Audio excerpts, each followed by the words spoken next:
بسم اللہ الرحمن الرحیم۔ شام تک سندھ کی فوج راجہ داہر کے علاوہ 30,000 لاشیں میدان میں چھوڑ کر پسپا ہو چکی تھی۔ فوج کے وہ دستے جنہیں تیسرے پہر ہی اپنی شکست کا یقین ہو چکا تھا، عرور کا رخ کر چکے تھے۔ باقی فوج نے راجہ داہر کے قتل ہو جانے پر ہمت ہار دی اور برہمن آباد کا رخ کیا۔ مسلمان کچھ دیر ان کا تعاقب کرنے کے بعد کیمپ کی طرف لوٹ آئے۔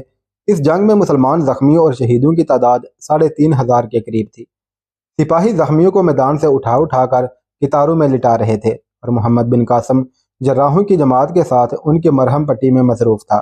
زبیر ایک زخمی کو پیٹھ پر اٹھائے محمد بن قاسم کے قریب پہنچا اور اسے زمین پر لٹاتے ہوئے محمد بن قاسم سے مخاطب ہوا، آپ ذرا اسے دیکھ لیں، یہ بہت بری طرح زخمی ہے۔ محمد بن قاسم نے جلدی سے اٹھ کر زخمی کے قریب پہنچتے ہوئے کہا، کون؟ سعد کا چہرہ خون سے رنگا ہوا تھا۔ محمد بن قاسم نے کپڑے سے اس کا منہ پوچھنے کی کوشش کی، لیکن اس نے محمد بن قاسم کا ہاتھ پکڑ کر اپنے ہونٹوں پر ایک ہلکی سی مسکراہٹ لاتے ہوئے کہا، اب اس کی ضرورت نہیں، میں صرف آخری بار آپ کو دیکھنا چاہتا تھا۔ زبیر اور محمد بن قاسم نے ادھر ادھر دیکھا۔ خالد چند قدم کے فاصلے پر زخمیوں کو پانی پلا رہا تھا۔ زبیر نے اسے آواز دی اور وہ بھاگتا ہوا سعد کے پاس پہنچا۔ چچا تم؟ اس کی زبان سے بے اختیار نکلا۔ سعد نے اپنا ہاتھ اس کی طرف بڑھا دیا اور خالد اسے دونوں ہاتھوں میں تھام کر بیٹھ گیا۔ سعد نے کہا، مجھے اب موت کا ڈر نہیں، لیکن میں بہت گناہ گار ہوں، کیا آپ کو یقین ہے کہ خدا مجھے معاف کر دے گا؟ محمد بن قاسم نے کہا، شہیدوں کا خون ان کے تمام گناہ دھو دیتا ہے۔ سعد نے خالد کی طرف دیکھا اور نحیف آواز میں کہا، بیٹا زہرا کا خیال رکھنا، اور زبیر تمہیں ناہید کے متعلق کچھ کہنے کی ضرورت نہیں سمجھتا۔ تھوڑی دیر تک اس نے یکے بعد دیگرے ان دونوں کی طرف دیکھا اور محمد بن قاسم کے چہرے پر نگاہیں گاڑ دی۔ اس کی آنکھوں کی چمک ماند پڑ گئی۔ سعد نے چند اکھڑے ہوئے سانس لینے کے بعد خالد اور محمد بن قاسم کے ہاتھ چھوڑ دیے۔ اتنی دیر میں سعد کے چند اور رفیق بھی اس کے گرد جمع ہو چکے تھے۔ محمد بن قاسم نے اس کی نبض پر ہاتھ رکھ کر انا للہ و انا الیہ راجعون کہا اور اپنے ہاتھ سے اس کی آنکھیں بند کر دی۔ محمد بن قاسم اٹھ کر زخمیوں کی طرف متوجہ ہونا چاہتا تھا کہ ایک سوار اپنے آگے ایک زخمی کو لادے ہوئے اس کے قریب پہنچا۔ محمد بن قاسم نے اسے دیکھتے ہی سوال کیا، بھیم سنگھ تم؟ یہ کون ہے؟ ایک سپاہی نے زخمی کو گھوڑے سے اتار کر نیچے لٹا دیا۔ بھیم سنگھ نے گھوڑے سے اترتے ہوئے کہا، خالد اپنے باپ کی طرف دیکھو۔ خالد سر جھکائے سعد کے قریب بیٹھا تھا۔ اس نے زخمی کو دیکھتے ہی ایک ہلکی سی چیخ ماری، ابا جان، اور بھاگ کر اس کا سر اپنی گود میں رکھ لیا۔ زخمی کی طرف سے کوئی جواب نہ پا کر وہ بھیم سنگھ کی طرف متوجہ ہوا، آپ انہیں کہاں سے لائے؟ یہ کیسے زخمی ہوئے؟ بھیم سنگھ نے جواب دیا، میں، پتا جی اور یہ عرور کے قید خانے سے ایک فوجی افسر کی مدد سے فرار ہوئے تھے۔ جب ہم یہاں پہنچے تو راجہ کی فوج فرار ہو رہی تھی۔ انہوں نے پتا جی کے سمجھانے کے باوجود سپاہیوں کے ایک گروہ پر حملہ کر دیا۔ میں اور پتا جی نے مجبوراً ان کا ساتھ دیا۔ پتا جی ایک تیر کھا کر گھوڑے سے گر پڑے اور ایک ہاتھی کے پاؤں تلے کچلے گئے۔ یہاں تک کہہ کر بھیم سنگھ خاموش ہو گیا اور اس کی آنکھوں میں آنسو بھر آئے۔ تھوڑی دیر بعد اس نے سنبھلنے کی کوشش کرتے ہوئے کہا، اور یہ بے تحاشا آگے بڑھتے گئے۔ 5-6 سپاہیوں کو مارنے کے بعد یہ زخمی ہو کر گھوڑے سے گر پڑے۔ ان کی آخری خواہش تھی کہ میں اپنے بیٹے سے ملنا چاہتا ہوں، آپ انہیں اچھی طرح دیکھیں، میرا خیال ہے کہ یہ ابھی تک زندہ ہیں۔ محمد بن قاسم نے چند سپاہیوں کی طرف اشارہ کیا اور کہا، تم ان کے ساتھ جاؤ اور ان کے پتا جی کی لاش اٹھا لاؤ، اور خود زخمی یعنی ابو الحسن کی طرف متوجہ ہوا اور اس کی نبض پر ہاتھ رکھتے ہوئے کہا، انہیں غش آ گیا ہے، پانی لاؤ۔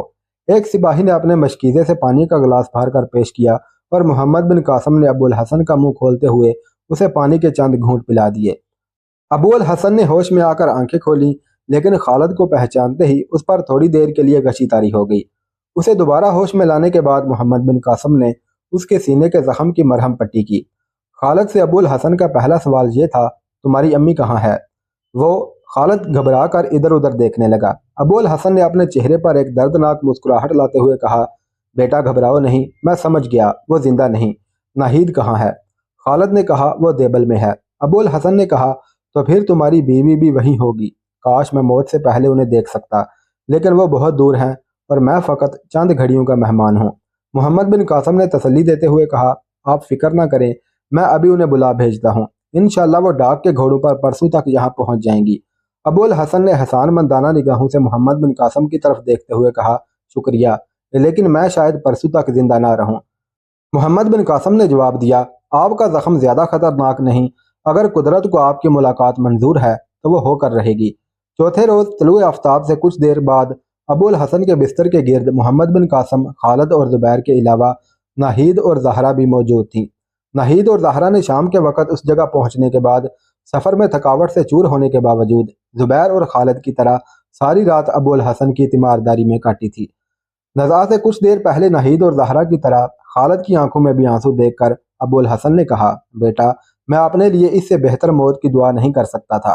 موت پر آنسو بہانا دنیا کی ایک رسم ہے، لیکن شہادت کی موت کے لیے اس رسم کو پورا کرنا شہادت کا مذاق اڑانا ہے۔ اس طرح ڈبڈبائی ہوئی آنکھوں سے میری طرف نہ دیکھو، مجھے آنسوؤں سے نفرت ہے۔ زندگی کی کٹھن منازل میں ایک مسلمان کی پونجی آنسو نہیں خون ہے۔ خالد نے آنسو پونچھ ڈالے اور کہا، ابا جان مجھے معاف کر دیجئے۔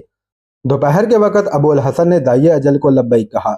برہمن آباد پہنچ کر جے سنگھ نے چاروں طرف ہرکارے دوڑائے۔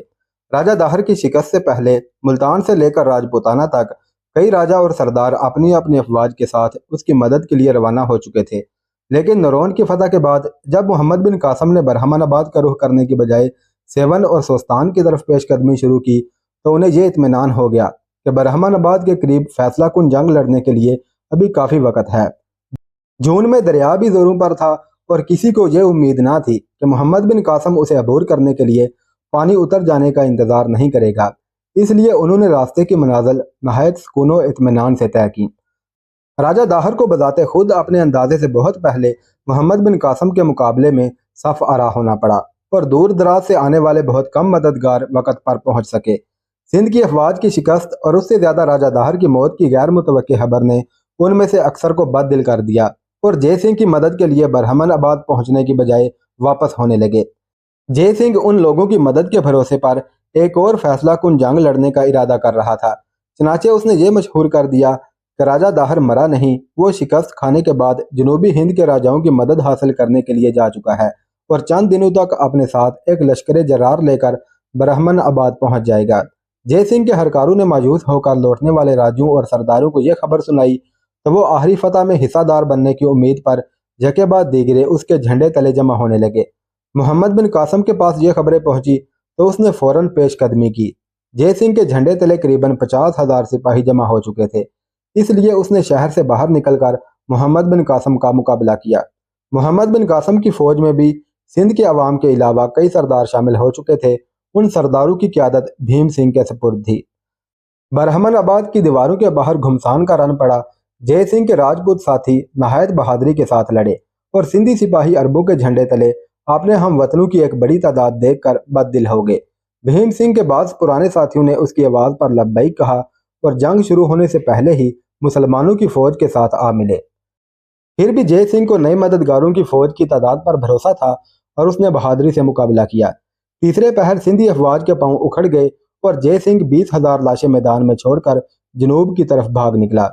برہمن آباد کے شاہی محل کے ایک کمرے میں راجہ داہر کی سب سے چھوٹی اور سب سے زیادہ محبوب رانی سنہری مسند پر رونق افروز تھی۔ رانی کا نام لاڈھی تھا، اس کے خوبصورت چہرے پر حزن و ملال کے آثار تھے۔ چند خادمائیں اور امارا ارد گرد ہاتھ باندھے کھڑے تھے۔ پرتاپ رائے سر جھکائے آہستہ آہستہ قدم اٹھاتا کمرے میں داخل ہوا اور رانی کے قریب پہنچ کر آہستہ سے بولا، مہارانی، جے سنگھ کو شکست ہو چکی ہے اور دشمن تھوڑی دیر میں شہر پر قبضہ کرنے والا ہے۔ اب ہمارے لیے بھاگ نکلنے کے سوا کوئی چارہ نہیں، ہم سرنگ کے راستے نکل سکتے ہیں۔ رانی نے ترش روئی سے جواب دیا، شکست کے متعلق میرے پاس اطلاع لانے کے لیے محل کی عورتیں کافی تھی، تم میدان چھوڑ کر کیوں آئے؟ پرتاپ رائے نے کہا، مہارانی کی حفاظت میرا فرض تھا، اب باتوں کا وقت نہیں، چلیے میں نے سرنگ کے دوسرے سرے پر گھوڑوں کا انتظام کر دیا ہے، آپ کسی خطرے کا سامنا کیے بغیر ارور پہنچ سکتی ہیں۔ رانی نے تنک کر کہا، میں تمہارے جیسے بزدل کی حفاظت میں جان بچانے پر ایک بہادر دشمن کے ہاتھوں موت کو ترجیح دوں گی۔ پرتاپ رائے نے کسیانہ ہو کر کہا، یہ میرے ساتھ انصاف نہیں ہے، میں آپ کا ایک وفادار خادم ہوں، تمہارے لیے انصاف کا وقت آ چکا ہے۔ یہ کہتے ہوئے رانی مسند سے اٹھ کر کھڑی ہو گئی۔ پرتاپ رائے نے پریشان ہو کر کہا، مہارانی آپ کیا کہہ رہی ہیں؟ میں آپ کی بھلائی کی بات کرتا ہوں۔ رانی نے گرجتی ہوئی آواز میں کہا، تم اس ملک کے سب سے بڑے دشمن ہو، سندھ پر یہ مصیبت تمہاری وجہ سے آئی، مہاراج کو عربوں کے ساتھ جنگ مول لینے کے لیے تم نے ورگلایا، جے رام کو تم نے ہمارا دشمن بنایا، بھیم سنگھ اور اودے سنگھ جیسے بہادر سپاہی تمہاری وجہ سے دشمن کے ساتھ جا ملے، پچھلی جنگ کے میدان میں سب سے پہلے بھاگنے والے تم تھے اور اب تم میری جان بچانے کے لیے نہیں